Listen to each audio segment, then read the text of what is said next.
Hola, buenas. Si es la primera vez que estás en mi canal, yo soy Paula, soy médico especialista en medicina del trabajo y me dedico a la salud laboral. En mi canal hablamos sobre todo lo relacionado con la prevención de riesgos laborales, la medicina del trabajo y toda la noticia y actualidad relacionada.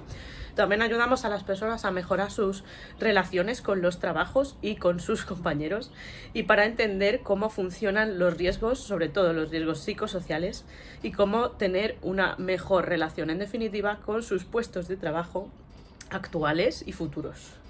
En esta ocasión, debido al revuelo causado por el anterior vídeo en el que comentábamos un caso real acerca de una persona que había superado con éxito una oposición, en este caso autonómica, y que el resultado pues había sido positivo, pero sus emociones habían sido no tan positivas. Bueno, pues hay personas que me han preguntado por el resto de mis redes sociales que qué pienso yo sobre sacar una oposición y si realmente merece la pena, si tal vez lo recomiendo, no lo recomiendo, qué hice yo.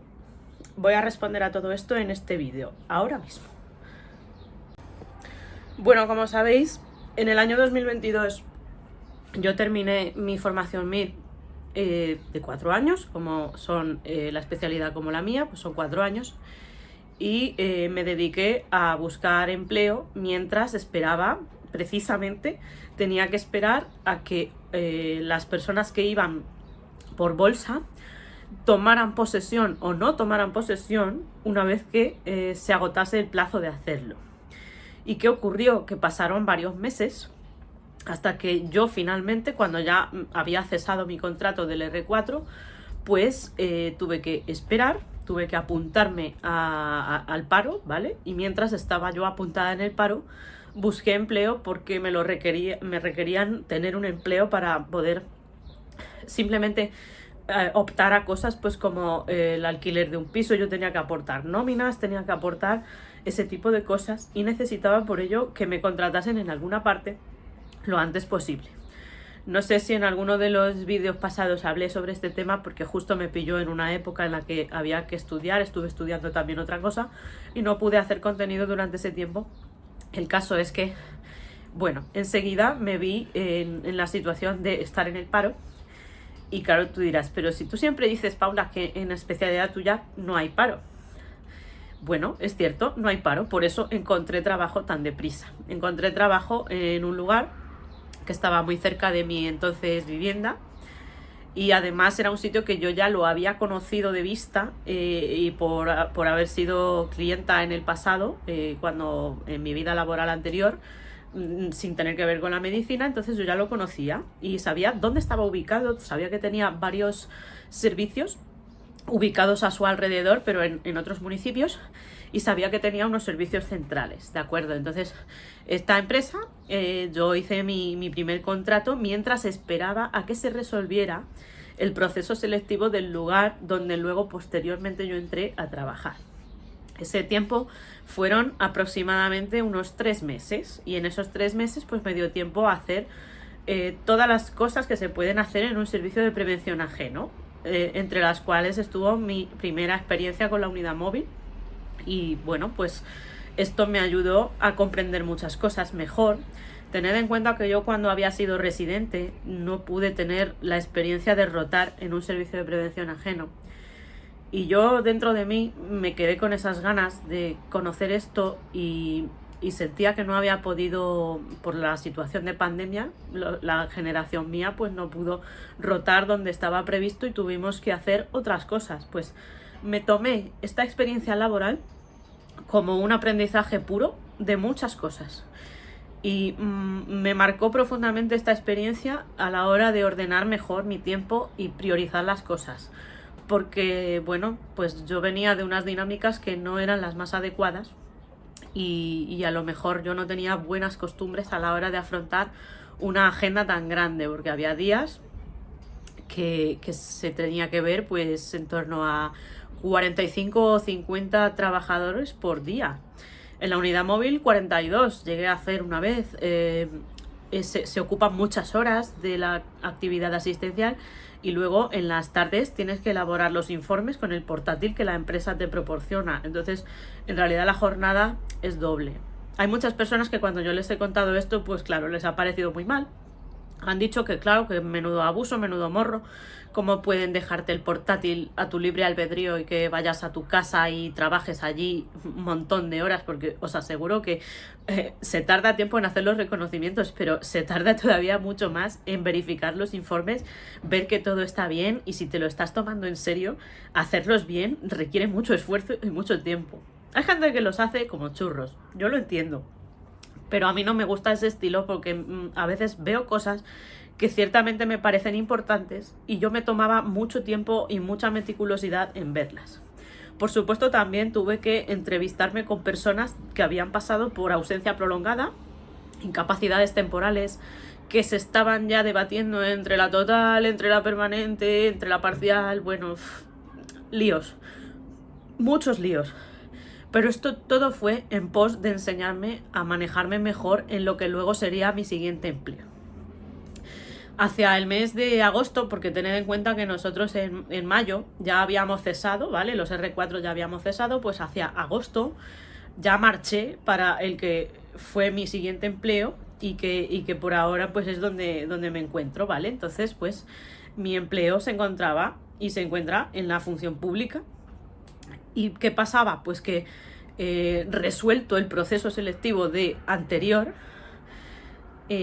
digamos que había tenido que pasar un montón de meses para resolver una cuadrícula de gente que no cogía la plaza, y finalmente pasaron a hacer el llamamiento a los que estábamos apuntados en lo que es el SEPE, en búsqueda de mejora de empleo. Como yo seguía apuntada allí, pues esto era compatible con mi situación laboral activa en el servicio de prevención ajeno y ya me pudieron llamar para contratarme. Pero previamente, imaginaos, es que se tuvo que pasar toda la bolsa de aspirantes aprobados del anterior proceso selectivo que había ocurrido años atrás. O sea que fue todo muy lento. ¿Por qué quería yo contaros esta historia? Pues porque el proceso mío se desarrolló con mucha lentitud en el principio. Y esto me dio pie a pensar que mi propia oposición, para yo poder quedarme donde estaba, se iba a desarrollar con semejante lentitud, ¿no? Si yo venía de una trayectoria tan lenta, pues el futuro iba a ser igualmente muy lento. Finalmente acabó siendo más o menos así. Tras 4 años prácticamente, tras 3 años en la interinidad, se convocaron las plazas. Y bueno, pues decidí que iba a luchar por ello, que iba a prepararme en la oposición. Entre medias me preparé más oposiciones parecidas en otras administraciones. Acudí convenientemente a los exámenes, me estudié temarios variados, pero en el fondo se parecían. Y finalmente me tomé más en serio la mía, porque decidí que era donde tenía que poner más huevos de la cesta. Y finalmente, pues ahí es donde, llegado el caso, tomé posesión y me quedé así como propietaria de la plaza y como funcionaria de carrera. ¿Qué pasa? Que la historia que me ha pasado a mí pues se trata de la que pasan muchos médicos. Son interinidades eternas en las que piensas que al final por los hechos naturales te tienes que presentarte a la oposición y tienes que estudiar y lo asumes como un destino inamovible, pero luego hubo mucha gente de mi categoría profesional que no quería estudiar y que se bajó del burro y que no quiso estudiar y hasta el final y no se presentaban al final a los exámenes porque tampoco creían que fuese para este tipo de persona. No se veían capaces o quizás no les apetecía estudiar en ese momento de sus vidas. Y he conocido mucha gente así. Hay personas que trabajan muy bien en entornos donde no hay competitividad por exámenes, sino hay competitividad en otros aspectos, en otras destrezas. Hay gente que brilla mucho más en entornos que no son tan rigurosos, tan académicos y con tantísima... Perdonadme, es que tengo una alergia horrible y los ojos... No estoy bien yo de los ojos últimamente. Hay gente, lo que os digo, que es que no quiere saber nada de oposiciones, no quiere saber nada de estudiar, no quiere saber nada de nada que tenga que ver con este mundo. Lo ven demasiado rígido, lo ven demasiado como un vacío de promesas incumplidas, como un mundo donde te acomodas y no peleas por nada. Yo os diré que la mayor parte de la gente con la que yo comparto el día a día, al menos durante todo este tiempo, mi gente, claro, mi gente es muy trabajadora, mi gente intenta cumplir siempre con sus horarios, intentamos sacarle partido a lo que hacemos y tratamos de llevar una agenda exigente. Es decir, en ningún momento el hecho de ser funcionarios nos ha hecho coger y decir que nos vamos a relajar y vamos a dejar de hacer las cosas porque ya nadie podría echarnos. Yo me comporto todos los días como si fueran a echar mañana. Intento darlo todo. Yo no sé si esta actitud es exactamente lo mejor del mundo, porque a veces he trabajado con mucha angustia y mucha ansiedad, pues por ese miedo precisamente. Pero tampoco me cambió la vida tomar posesión. Yo no lo veo como que me hubiese cambiado la vida, si os digo la verdad desde el corazón. Si recomiendo esta experiencia, hombre, la recomiendo si eres una persona que claramente está enfocada en el estudio y que tiene costumbre de estudiar. Hay personas que me han dicho, yo ya estoy viejo o vieja para estudiar. Yo no creo que tengan mucho que ver con la edad, yo creo que tiene más que ver con el tiempo disponible y con la energía mental que tú le quieras dedicar. Es una cuestión más procedimental que otra cosa, es centrarse en eso y en eso te vas a centrar. Yo tuve que abandonar muchas cosas que me gustó hacer durante ese tiempo y entre otras cosas pues esto fue lo que me llevó a poder superar los exámenes, porque de lo contrario es que era demasiado temario, ¿vale?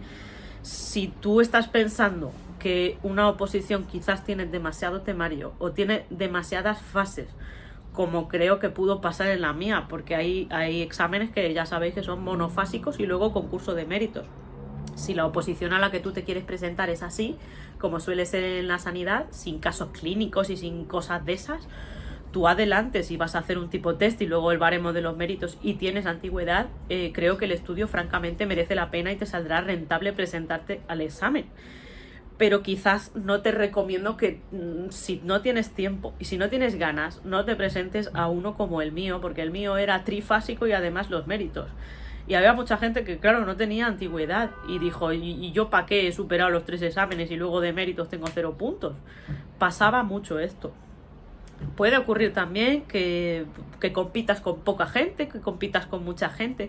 Situaciones que a todos nos ha podido pasar, pues que claramente, pues bueno, pues se ha puesto la situación difícil y hemos tenido que intentarlo más de una ocasión. Ha podido pasar esto. Ha podido pasar, porque luego es que, ¿cómo son las cosas?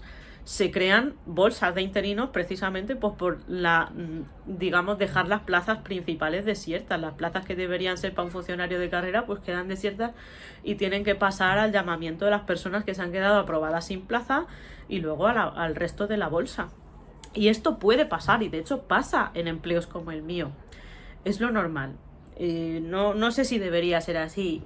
Yo creo que muchas veces hay muchas personas que aprueban y sienten que no ha valido para nada, y luego hay personas que aprueban y creían que lo que iban a tener, pues como la persona que me contactó y me escribió contándome su caso, pues que al aprobar creían que todo iba a mejorar y no. Yo, por ejemplo, no noté ningún tipo de cambio. O sea, mi gente seguía siendo la misma y el trato seguía siendo lo mismo. Es verdad que había épocas de mayor carga de trabajo, menor, pero yo creo que todo siguió más o menos igual. Y esta no es la realidad de otras personas. Hay personas que de repente he conocido casos que nada más tomar posesión se relajaron y pasaron de todo. Es que ya no querían hacer nada, ni siquiera se relacionaban con los que antes eran sus compañeros, dejaron de... conozco un caso que dejó de hablarse con interinos, que solo se hablaba con el club selecto de los funcionarios de carrera. ¿A vosotros os parece que esto es normal? Vamos a ver, en general casi todo funcionario de carrera viene de haber sido interino. Hay personas que no, hay personas que directamente debutan con ser funcionario de carrera. Incluso hay gente que, bueno, pues porque ha tenido un alto cargo, ese ha sido su único contacto con la administración, pero dejarse de hablar con la gente por esto. ¿De verdad tan vacío estás como para que solo esto sea el único motivo que a ti te lleve a interactuar con la gente? No, o sea, vamos a ver, no te olvides que persona vas a ser siempre, trabajador hasta que te jubiles. No sé a qué edad te tocaría jubilarte. Yo, en mi generación, no creo que nos vayamos a poder jubilar, no desde luego como la generación de nuestros padres, no será para nada lo mismo. En algún momento tendremos que parar, pero a mí, a mi edad, en mi contexto y con mis circunstancias, me salía rentable, en definitiva, hacer la oposición. Creo sinceramente que lo que le pasó a esta persona no tiene por qué ser la norma. Creo que se puede disfrutar de una buena estabilidad y del sentimiento de haber adquirido un buen logro, una adecuada meta en la vida, pero también creo que hay vida más allá de esto y que una persona no debería quedarse parada aquí. Yo misma no lo hago, siempre estoy metida en algún follón, en algún curso, en alguna historia. Es cierto que he tenido que renunciar a muchísimas cosas, sobre todo de ocio, de congresos, de visitas, familia, todo lo que sea. He hecho lo que he podido. Algunas veces algunas personas hacen todo lo que pueden y no les sale bien a la primera. No pasa nada. Lo hablaremos en el vídeo que voy a hacer sobre el síndrome del opositor. Pero por favor, si tú estás pensando en opositar para resolver un problema que tengas con un actual trabajo, cosa a la cual hemos hablado en algunos vídeos anteriores, creer que la administración podría resolver una situación en la que tú personalmente ya estás pasando por momentos vitales difíciles o quizás una mala relación con tu profesión, la administración probablemente no te va a ayudar a resolver esa mala relación con tu profesión. Ojo, te estoy diciendo esto porque lo considero que es de mucha importancia. No lo estoy diciendo para desanimarte a que lo hagas, pero debes ser consciente de que sobre todo los cuerpos técnicos, cuando estamos en la administración pública, solemos tender muchísimo a la sobrecarga y a que nosotros seamos los interceptores y los interlocutores y el órgano consultivo de muchísimos otros agentes e instituciones que intervienen. En general, un ingeniero en la administración pública, un informático, un técnico de lo que tú quieras, un agrónomo, arquitectos, letrados y sobre todo nosotros los médicos, tienden a contar con nosotros y a pedirnos muchísimas tareas que realmente habría que plantearse si ha sido un regalo envenenado optar a ciertas plazas en la función pública. No ha sido mi caso, ¿vale? Yo te lo estoy presentando porque conozco profesiones que tanto en la privada como en la pública están saturadas y lo pasan mal y tienen estrés y tienen burnout. El burnout existe en la administración pública también. Lo que pasa es que tiene otras ventajas que lo aminoran y hacen que las personas se decanten más por ello, porque ven que claramente a nivel familiar, social, personal les compensa. En eso la administración siempre se suele llevar la palma, porque nos proporciona a nivel utilitario y a nivel instrumental todo aquello que nosotros buscamos en un empleo. Pero el contenido podría no ser exactamente lo que tú necesitas o lo que tú esperabas. Mi consejo siempre es informaros bien. Preguntad a la gente que ya está trabajando en la administración a la que tú deseas, en los puestos a los que tú deseas optar. ¿Qué es lo que observas? ¿Qué es lo que no estás viendo que te termine de gustar? Me gustaría que me lo contaras en los comentarios, me gustaría conocer tu opinión, si ya has pasado por esto, si alguna vez opositaste, si lo lograste exitosamente. Todas esas cosas tienen más que ver con la salud laboral de los que nos imaginamos, aunque pocas veces se habla de ellas. Te mando un saludo afectuoso y nos vemos en el siguiente vídeo. Cuídate mucho y hasta la próxima.